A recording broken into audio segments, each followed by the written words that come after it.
ఇప్పుడు ఈ మైండ్‌ని మనం మంచిగా ఉపయోగించాలంటే, అది మనం నియంత్రణలో ఉంటే కదా నేను ఉపయోగించగలుగుతాము. ఏదైనా వస్తువు నా నియంత్రణలో ఉంటే, నాకెలా కావాలి దాన్ని నేను తిప్పొచ్చు, పైన కింద చేసుకోవచ్చు. నా నియంత్రణలో లేకపోతే దాన్ని నేను ఎలా వాడతాను?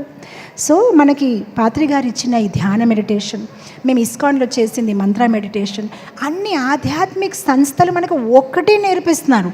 ఈ మనసు చాలా పవర్ఫుల్. ఈ మనసుని నియంత్రించండి. ఈ మనసుని నియంత్రించాలంటే ఒకటి మంత్ర ధ్యానం.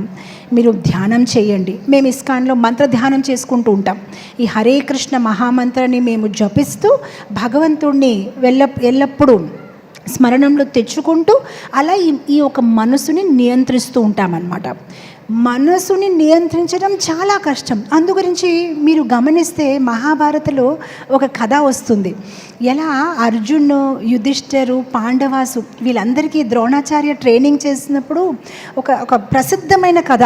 ఎలా ఒక పక్షిని చెట్టు పైన చూపించి ద్రోణాచార్య అడుగుతారు శిష్యులకి, ఒకరి తర్వాత ఒకరు ఏం కనిపిస్తుంది.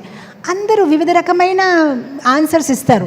కొందరు గురుగారు మీ కాలు కనిపిస్తున్నాయండి, కొందరు గురుగారు చెట్టు కనిపిస్తుంది, చెట్టు పైన ఈ పక్షి కనిపిస్తుంది. కానీ అర్జున్ ఒక్కడే అన్నాడు, నాకు ఏది కనిపించట్లేదు, నాకు కేవలం ఈ పక్షి తాలూకా కళ్ళే కనిపిస్తుంది అన్నాడు.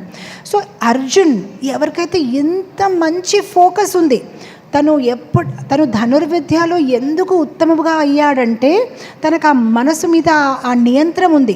కానీ అలాంటి అర్జునుడు కూడా ఒప్పుకున్నాడు కురుక్షేత్రంలో.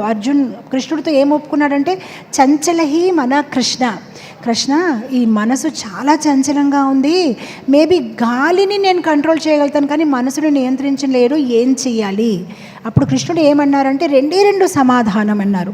అభ్యాసము, వైరాగ్యం.